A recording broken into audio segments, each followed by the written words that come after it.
بالله من الشيطان الرجيم بسم الله الرحمن الرحيم نحمده ونصلي على رسوله الكريم أما بعد أعوذ بالله من الشيطان الرجيم بسم الله الرحمن الرحيم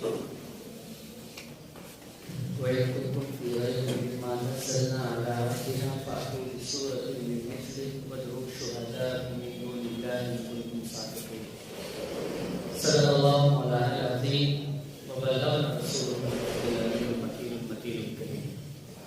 بعد رسالت آپ نے حصول برکت کے لیے تم پاک پڑھ لیجیے اللہم صلی وسلم علی سیدنا محمد بارک وسلم علیہ وعلی آلہ واصحابہ یا سیدنا نبی اللہ صلی اللہ تعالی علیہ وسلم۔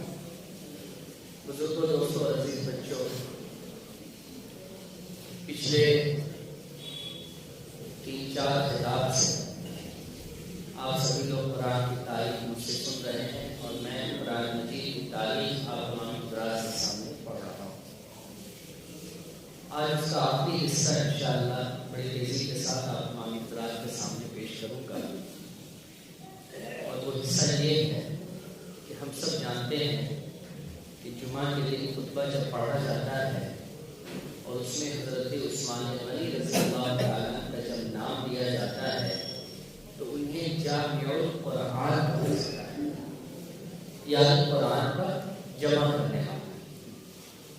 لیکن آپ نے مجھ سے پچھلے خطاب میں یہ سنا تھا کہ حضرت ابوبکر صدیق رضی اللہ تعالیٰ کے زمانے میں قرآن لکھا گیا، اور میں نے لکھنے کی نوعیت کیا تھی، وجہ کیا تھی، اس کا بھی بیان بڑے سادے جملوں میں آپ ہمارے حضرات تک میں نے رکھا تھا کہ جب مسلمہ کذاب سے مسلمانوں نے جنگ کی، اور مسلمہ کذاب جس نے آپ صلی اللہ علیہ وسلم کے وصال کے بعد حضرت ابوبکر صدیق رضی اللہ تعالیٰ جب خلیفہ بنے تو ان کے دور میں اس نے نبوت کا اعلان کر دیا۔ اس نے کہا میں بھی نبی ہوں، یہ مرتد ہو گیا، پہلے مسلمان تھا بعد میں مرتد ہو گیا، اور اس نے خود ہی نبوت کا اعلان کر دیا۔ تو حضرت ابوبکر صدیق رضی اللہ تعالیٰ نے لشکر بھیجا، اس لشکر کے ذریعے اس پر چڑھائی کی گئی اور قریب 6000 صحابہ کرام اس جنگ میں شہید ہوئے۔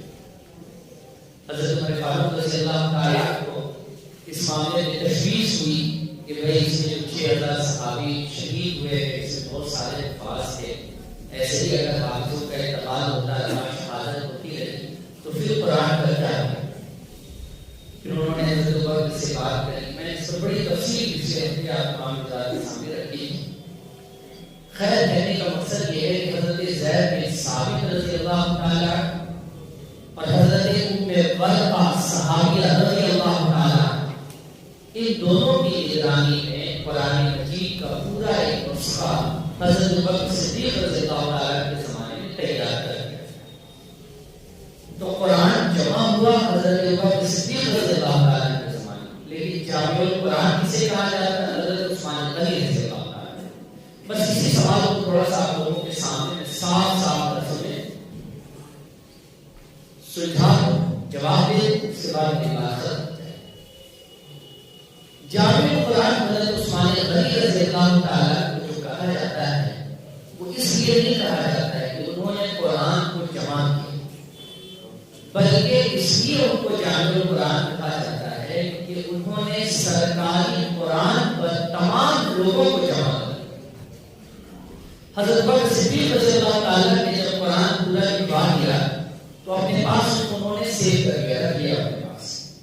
حضرت ابوبکر کا جب وصال ہو گیا تو پھر قرآن کا نسخہ حضرت عمر فاروق رضی اللہ تعالیٰ کو دیا ہے، اور حضرت عمر فاروق رضی اللہ تعالیٰ کا جب وصال ہوا تو پھر وہ قرآن کا نسخہ حضرت عمر فاروق رضی اللہ تعالیٰ کی بیٹی حضرت حفصہ رضی اللہ تعالیٰ عنہا جو آپ صلی اللہ علیہ وسلم کی بیوی بھی تھی، ان کے ہاتھ میں یہ قرآن چلا گیا۔ اب حضرت حفصہ کو قرآن کیوں دیا گیا؟ اس معاملے میں آپ لوگوں کو یہ جانکاری ہونی چاہیے کہ نبی کریم صلی اللہ علیہ وسلم کی جتنی بیویاں تھیں ان میں سے بعض ایسی تھی جو صرف پڑھنا جانتی تھی، لکھنا نہیں جانتی تھی، بعض ایسی تھی جو نہ پڑھنا جانتی تھی نہ لکھنا جانتی تھی، اور بعض ایسی تھی جو پڑھنا بھی جانتی تھی اور لکھنا بھی جانتی تھی۔ ان میں سے حضرت حفصہ رضی اللہ تعالیٰ عنہا ہے جو پڑھنا بھی جانتی تھی اور لکھنا بھی جانتی تھی۔ اس لیے حضرت عمر فاروق رضی اللہ تعالیٰ کے بعد یہ قرآن کا نسخہ حضرت بکر کے زمانے میں جمع کیا گیا تھا، تیار کیا گیا تھا، حضرت حفصہ کو دیا گیا۔ واقعہ یہ ہوا کہ جب زمانہ حضرت عثمان غنی رضی اللہ تعالیٰ کا آیا تو ایک جنگ ہوئی آرمینیا بھی بولتے ہیں اس کو۔ یہ شمالی ترک میں ایک جگہ ہے، یہاں پر ایک جنگ ہوئی غیر مسلموں کے درمیان اور مسلمانوں کے درمیان۔ اس جنگ میں بہت سارے مسلمان شامل ہوئے۔ اس جنگ میں واقعہ یہ پیش آیا کہ اس جنگ میں جو امیر تھے، جو کمانڈر تھے، وہ حضرت حذیفہ بن یمان رضی اللہ تعالیٰ عنہ صحابی ہیں، یہ کمانڈر تھے اس جنگ کے۔ جب جنگ کے دوران نماز پڑھنے کی بات آئی، نماز شروع ہوئی، نماز پڑھائی گئی۔ جیسے ہی نماز ختم ہوئی، کچھ لوگ آپس میں چیخ گویاں کر رہے ہیں کہ آج امام صاحب نے غلط کری ہے، قرآن امام صاحب نے غلط پڑھا ہے۔ تو جب پیچھے میں یہ بات چل رہی تھی تو امام صاحب کے پیچھے آئے، کیا ہوا؟ تو آپ نے قرآن غلط پڑھا۔ میں نے کہا نہیں، میں نے قرآن کیسے غلط پڑھ دیا؟ پیچھے والے نے کہا نہیں، آپ نے قرآن غلط پڑھا، میں نے اپنے استاد سے یہ پڑھا ہے، آپ نے اس کو یہ پڑھا ہے۔ آپس میں اختلاف ہو گیا۔ اس قدر اختلاف بڑھا کہ تلواریں نکل گئیں، ایک دوسرے کی گردن کٹ جائے۔ حضرت حذیفہ بن یمان نے لوگوں کو سمجھایا اور کہا اس کا فیصلہ ہم لوگ مدینہ چل کے کریں گے، ابھی اس بات کو یہاں رفع دفع کیا جائے، جس کام کے لیے آئے پہلے یہ کام کر لیا جائے۔ انہوں نے صلح کرا۔ جب قافلہ مدینے پہنچا، لشکر جب مدینہ واپس لوٹا تو حضرت حذیفہ بن یمان اپنے گھر والوں سے ملنے کے بجائے حضرت عثمان غنی کے پاس پہنچ گئے اور انہوں نے سارا واقعہ سنا دیا کہ حضور ایسا ایسا معاملہ پیش آیا، قرآن پڑھنے اور سننے کے درمیان نماز کے بیچ کہ صحابہ کرام آپس میں الجھ گئے، کیونکہ کچھ صحابی شمال کے تھے، کچھ صحابی اتر کے تھے، کچھ صحابی جنوب کے تھے، کچھ صحابی پشچم کے تھے، پورب کے تھے۔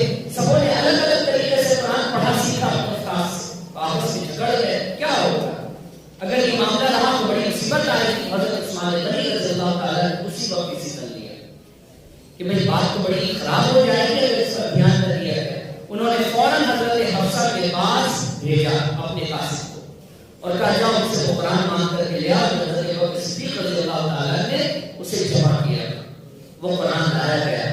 حضرت عثمان غنی نے پھر حضرت زید بن ثابت کو بلایا، وہی زید بن ثابت جن سے قرآن لکھوایا تھا حضرت ابوبکر صدیق رضی اللہ تعالیٰ، ان کو بلایا، کہا کہ ایسا ہے کہ پھر سے آپ قرآن کو شروع سے لے کر آخر تک پڑھیے اور آپ کو کہیں پر لینگویج میں تھوڑا سا پرابلم دکھے تو اس کو صحیح کر دیجیے۔ ایک ایگزامپل دیتا ہوں میں آپ کو۔ تابوت کا لفظ آپ لوگ جانتے ہیں، تابوت جانتے ہیں؟ تابوت کے معنی صندوق کے ہوتا ہے۔ یہ تابوت کا لفظ عربی ہے، اس کے معنی صندوق کے ہوتا ہے۔ مدینہ کے لوگ تابوت نہیں بولتے ہیں، مدینہ کے لوگ تابوت بولتے ہیں، لیکن مکہ کے لوگ تابوت بولتے ہیں۔ معنی دونوں کا ایک ہے، صرف لفظ میں فرق ہے کہ مدینہ والے ہاں لاس میں بولتے ہیں اور مکہ والے تالاس میں بولتے ہیں، بس ایک فرق۔ تو اسی طریقے کے بدلاؤ کو حضرت عثمان غنی رضی اللہ تعالیٰ نے حضرت زید بن ثابت سے کہا کہ مکہ میں جو زبان بولی جاتی ہے اسی کے اعتبار سے آپ لفظوں میں اگر کہیں پر کوئی مسٹیک ہے تو اس کو آپ چینج کر دیجیے۔ وہ آپ نے کیا اور پورا 30 پارہ مکمل ہوا اور اس کے 7 نسخے آپ نے لکھوائے۔ کتنے نسخے لکھوائے؟ 7 نسخے۔ ان میں سے ایک نسخہ بھیج دیا کہاں؟ اسپین بھیجا، ایک نسخہ یورپ میں بھیجا، ایشیا میں بھیجا، افریقہ میں بھیجا، یعنی 7 نسخے کو دنیا کے 7 حصوں میں آپ نے بھیج دیا۔ اور بھیجنے کے بعد اس سے پہلے ان 7 نسخوں کے ساتھ کیا ہوگا یہ بھی سنیے۔ یہ 7 نسخے لے کر کے ایک صحابی مسجد نبوی میں پہنچ گئے اور انہوں نے 7 نسخوں کو الحمد سے لے کر کے سورہ ناس تک پڑھا، لوگوں نے سنا اور لوگوں نے کہا ہاں جو اللہ کے نبی نے سکھایا تھا وہی سب اس کے اندر موجود، کچھ اس میں بدلاؤ نہیں۔ اس نسخے پر تمام صحابی جو اس وقت زندہ تھے ان کی مہر لگائی گئی، ان کے تصدیق کی مہر لگا دی گئی۔ اس کے بعد اس نسخے کو پوری دنیا کے حصوں میں بانٹا گیا اور حضرت عثمان غنی رضی اللہ تعالیٰ نے فرمایا کہ آج کے بعد یہی 7 نسخے ہوں گے جس کے ذریعے بچوں کو پڑھایا جائے گا اور قرآن بچوں کو سکھایا جائے گا۔ اب اگر کسی کے پاس کچھ ہے تو یا تو وہ اسے جلا دے یا دریا میں اسے بہا دے یا زمین میں اسے دفنا دے، یہی 7 سرکاری مسئلے ہیں جس پر سب کا عمل ہوگا. الحمدللہ یہ کام حضرت عثمان غنی کے زمانے میں ہوا تھا اور یہی چیز قیامت تک باقی ہے انشاءاللہ. تو تمام امت کو ایک سرکاری قرآن جس پر تمام صحابہ کرام کی مہر لگائی گئی، اس پر جمع کس نے کیا؟ حضرت عثمان غنی رضی اللہ تعالیٰ نے کیا. اس لیے حضرت عثمان غنی رضی اللہ تعالیٰ کو جامع القرآن کہا جاتا ہے. یہ بہت بڑا سوال جو لوگوں کے پڑھے لکھے لوگوں کے ذہن میں آتا ہے اور مسلمانوں کے ذہن میں بھی آتا ہے کہ بھئی قرآن جب حضرت ابوبکر صدیق رضی اللہ تعالیٰ کے زمانے میں لکھا گیا تو جامع القرآن حضرت عثمان کو کیوں کہا جاتا ہے؟ یہ ایک سوال تھا جس کا جواب میں نے سادے لفظوں میں آپ لوگوں کو سمجھا دیا. امید کرتا ہوں کہ آپ لوگوں نے سمجھ لیا ہوگا. سمجھ لیا آپ لوگوں نے؟ ماشاء اللہ. اگر سمجھ لیا تو اپنے بال بچوں کو بھی جا کر سمجھا دیجیے گا، اپنے گھر کی عورتوں کو بھی جا کر سمجھا دیجیے گا. یہ ایک حصہ. اب دوسرا حصہ سنیے، بہت کمال کی بات. حضرت ام ورقہ رضی اللہ تعالیٰ عنہا کا میں نے نام لیا. ایک لیڈی سے حضرت ام ورقہ، ان کے بارے میں آپ کو تھوڑی سی معلومات ہونی چاہیے کہ یہ صحابیہ کون ہے. یہ انصاری صحابیہ مدینے کی رہنے والی، اور ان کی اسلام کے جو قربانی ہے آپ تصور بھی نہیں کر سکتے. جب سن 2 ہجری میں جنگ بدر کے لیے مسلمان نکل رہے تھے، جنگ بدر کے لیے پہلی جنگ اسلام کی لڑی گئی، جب مسلمان نکل رہے تھے تو یہ پہلی عورت تھی جو اللہ کے رسول کے سامنے آ گئی اور کہتی ہے یا رسول اللہ مجھے بھی آپ اپنے ساتھ لے چلیے، میں بھی جنگ کے میدان میں کافروں سے جنگ کروں. ایسی جانسار صحابیہ ہیں. حضرت ام ورقہ رضی اللہ عنہ، یا رسول اللہ مجھے بھی لے چلے، میں بھی لڑائی کروں گی، میں بھی کافروں سے جنگ کروں. یہ ایک ہوگی جانساری. اور دوسری جانتی ہے کہ کتنا نالجبل پرسن ہے. اللہ کے رسول صلی اللہ علیہ وسلم نے اپنے زمانے میں ایک مسجد کا ایک کو امام بنا دیا. عورت بھی کہیں امام ہوتی جی، لیکن اللہ کے رسول صلی اللہ علیہ وسلم نے اپنے زمانے میں ایک مسجد کا امام بھی کو بنایا اور اس مسجد کا جو مؤذن وہ مرد اور عورت امام. حضرت ام ورقہ رضی اللہ تعالیٰ کمال کی بات ہے. سوچیے اب آج تو عورت امام نہیں ہو سکتی ہے نا بھائی. اللہ کے رسول کے زمانے میں ایک عورت امام ہوئی تھی حضرت ام ورقہ، ان کو اللہ کے رسول نے امام بنایا. اچھا اس میں بھی ایک حکمت ہے، بہت بڑی حکمت ہے.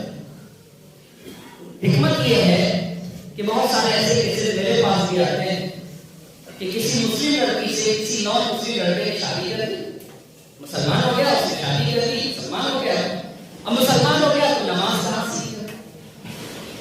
بیوی اگر پڑھ لی ہے، مسلمان ہے، تو اب امامت کون کرائے گا؟ اس کو نماز کون سکھائے گا؟ وہ یہ بیوی سکھائے گا. بھائی اللہ کے رسول کی زندگی کا ایک طریقہ موجود ہے کہ بھائی مسجد کا امام نہ صحیح کم سے کم اپنی جانماز کا امام اگر تمہاری بیوی تم سے زیادہ جانتا ہے تو اسے بنا کر کے تم دین اپنی بیوی سے سیکھ سکتے.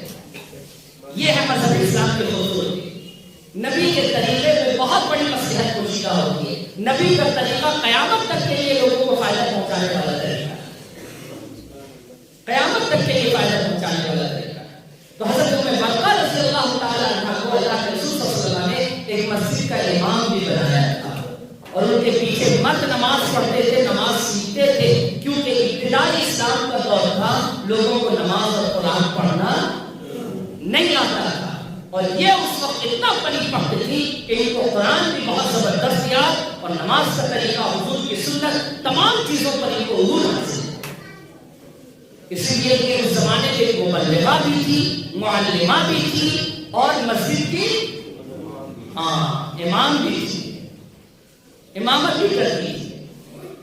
حضرت عمر فاروق رضی اللہ تعالیٰ کے زمانے میں آپ کو مثال ہوتا ہے، سوری حضرت عثمان غنی رضی اللہ تعالیٰ کے زمانے یا حضرت عمر کے زمانے میں اختلاف.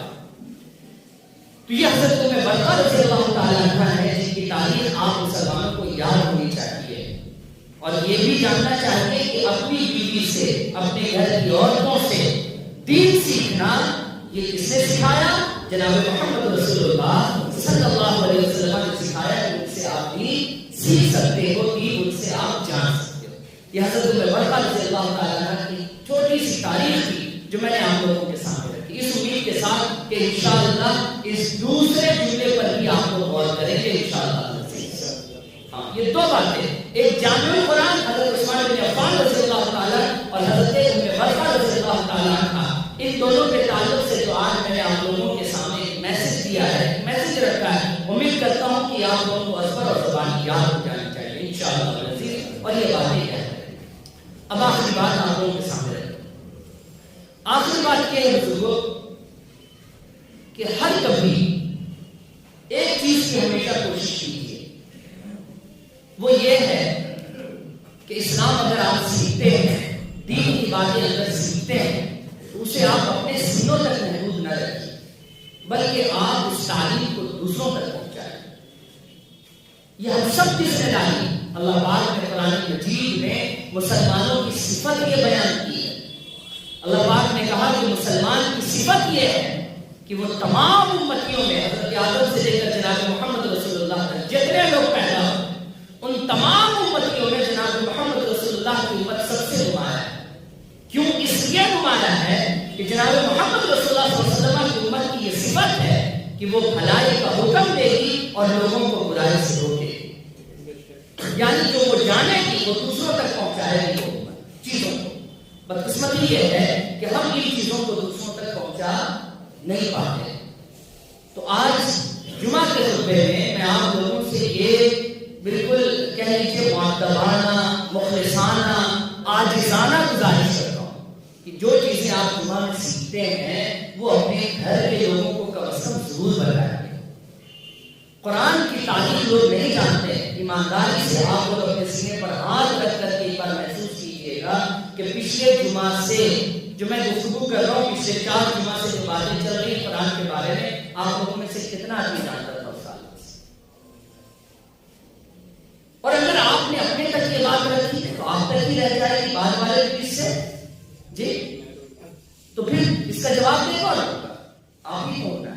اس لیے بالکل جو آپ سیکھتے ہیں وہ دوسروں کو سکھائے، دوسروں کو بتائے، اور جو تعلیم میں نے آپ لوگوں کو پڑھ کر سنائی ہے، سکھائی ہے، دیکھو قرآن کی تعلیم کتنی برائٹ ہے، کتنی روشن ہے قرآن کی تعلیم۔ اللہ کے رسول صلی اللہ علیہ وسلم اپنی زندگی میں حضرت جبرائیل سے قرآن پڑھتے تھے، سیکھتے تھے، اور اللہ کے رسول اپنے صحابی اور صحابیات کو، یعنی مرد کو اور عورت کو آ کر کے قرآن سکھاتے تھے، اور حضور قرآن لکھواتے تھے اور ان سے پھر قرآن سنتے تھے، اور نماز میں بار بار اسے یاد کرنے کی ترغیب بھی دیا کرتے تھے اللہ کے رسول صلی اللہ علیہ وسلم۔ اور اس طریقے سے قرآن صحابہ کے سینوں میں محفوظ ہو گیا۔ پھر زمانہ جب حضرت ابوبکر کا آیا تو لگا کہ اب تو لوگ انتقال کر رہے ہیں، شہید ہو رہے ہیں، کیا ہوگا؟ تو حضرت ابوبکر نے حافظوں کو جمع کیا، ایک کمیٹی بنائی اور قرآن کو تحریری شکل میں جمع کر دیا۔ اسے پھر عام نہیں کیا کیونکہ ضرورت نہیں تھی اس وقت، لیکن زمانہ گزرتا گیا۔ حضرت عمر کے زمانے تک کوئی پرابلم نہیں آیا، لیکن حضرت عثمان غنی کا جب زمانہ آیا تو صحابی آپس میں لڑ پڑے، الفاظوں کے چینجز کو لے کر۔ میں نے مثال دی تابوت، اس کو لے کر کے آپس میں لوگ لڑ پڑے کہ بھئی ایسا ہو رہا ہے، ایسا ہو رہا ہے۔ تو حضرت عثمان غنی رضی اللہ تعالیٰ نے دیکھا کہ بھئی ایک سرکاری قرآن تمام صحابہ کے اجتماع سے، تمام صحابہ کی رائے سے بنا دیا جائے اور اسی پر قیامت تک کے لیے لوگوں کو جمع کر دیا جائے۔ آج جو قرآن ہم تک آیا ہے حضرت عثمان غنی رضی اللہ تعالیٰ کا جمع کیا ہوا قرآن جو ہم تک پہنچ گیا ہے، یہ قرآن کی تعلیم ہے، بہت برائٹ تعلیم ہے۔ اور قرآن کے جمع کرنے میں جو ایک صحابیہ، ایک عورت کا نام تو میں نے آپ کے سامنے لیا، حضرت ام ورقہ رضی اللہ تعالیٰ عنہا، اپنے آپ میں سب سے نایاب اور قیمتی صحابیاں ہیں اسلام۔ ان کی تاریخ بھی آپ لوگوں کو یاد ہونا چاہیے کہ اللہ کے رسول صلی اللہ علیہ وسلم نے یہ پہلی عورت ہے جن کو مسجد کا امام بنا دیا ہے اللہ کے رسول نے۔ صرف ان کی خوبیاں اور ان کے اندر جو تعلیمی جذبہ تھا اور جو معلومات تھی، اسے لے کر اللہ کے رسول نے ان کو یہ مقام عطا دیا۔ اور ان لوگوں کے منہ پر ایک بہت بڑا تماچا ہے جو یہ کہتے ہیں کہ مذہب اسلام میں عورتوں کو دین سے، تعلیم سے دور رکھا گیا ہے۔ ارے بے وقوفو، اللہ کے رسول نے تو عورت کو ایسا پڑھا دیا کہ مسجد کا امام تک بنا دیا تھا۔ تم کیا بات کرو گے؟ تمہارے یہاں کوئی ایسی عورت ہے تو لا کر کے دیکھا، تم تو لکشمی اور درگا سمجھ کر پوچھتے ہو۔ ارے صاحب، وہ خدا کہاں سے ہو سکتی ہے؟ خدا کی بیویاں کہاں سے ہو سکتی ہیں؟ خدا تو پاک ہے ان چیزوں سے۔ ہم عورتوں کو رسپیکٹ اس لیے دیتے ہیں کہ مذہب اسلام نے پہلی مرتبہ یہ طریقہ، پہلی مرتبہ ہم سب کو یہ سکھایا اور بتایا کہ جتنا تعلیم حاصل کرنے کا حق مردوں کو ہے اتنا ہی تعلیم حاصل کرنے کا حق عورتوں کو ہے. اور اس کی ایک بہت بڑی مثال حضرت ام ورقہ رضی اللہ تعالیٰ عنہ. یہ ایک بہت بڑا میسج ہے جو میں آج آپ تمام حضرات کے سامنے دینا چاہتا ہوں، اس امید کے ساتھ کہ انشاءاللہ آپ اسے عام بھی کریں گے انشاءاللہ. اللہ رب العزت ہم سب کو قبول فرما لے. اللہ تبارک و تعالیٰ قرآن کی تعریف پر عمل کرنے کی اور اسے دوسروں تک پہنچانے کی ہم لوگوں کو توفیق عطا کرے. آخری بات، جتنی سانسیں ہیں آپ اس کا محاسبہ نہیں کر سکتے کب یہ سانسیں ٹوٹیں گی. ٹھیک ہے، جتنی سانسیں بچی ہوئی ہے قیمتی سمجھ لو، آپ قیمتی سمجھ لو، بہت قیمتی ہے یہ سانسیں. کب کس کی سانس بند ہو جائے کوئی نہیں جانتا ہے. یہ ڈور بہت نازک ہے، ایک تیز ہوا کا جھونکا چلے گا اور یہ ٹوٹ جائے گا، پتہ بھی نہیں چلے گا. یہ کوئی ضروری نہیں کہ پتنگ جب تک پتنگ سے لڑے نہیں تبھی ٹوٹے. کبھی کبھار کوئی انسان پتنگ اڑاتا رہتا ہے اور اچکے سے وہ اچک لیا جاتا ہے، ٹوٹ جاتا ہے. تو لوگوں کی سانسیں ایسے ہی ٹوٹ جائیں. اس غلط فہمی میں مت رہیے. آپ بیمار پڑیے گا تو بنیے گا، کورونا آئے گا تو بنیے گا، کچھ ہوگا تو بنیے گا. ارے صاحب کبھی بھی کسی بھی وقت کچھ ہو سکتا ہے. اس کی تیاری سب سے بڑی یہ ہے ہر وقت اللہ سے توبہ کرتے رہے. اور وہ توبہ نہیں ہونی چاہیے جو اور لوگ توبہ کرتے ہیں، وہ منہ پر دو چار ہاتھ مار اللہ سے توبہ کرتے رہے. اور توبہ جب آپ کیجیے گا تو نماز پڑھنے کا جذبہ بھی دل میں پیدا ہوگا، مسجد آباد کرنے کا جذبہ بھی دل میں پیدا ہوگا.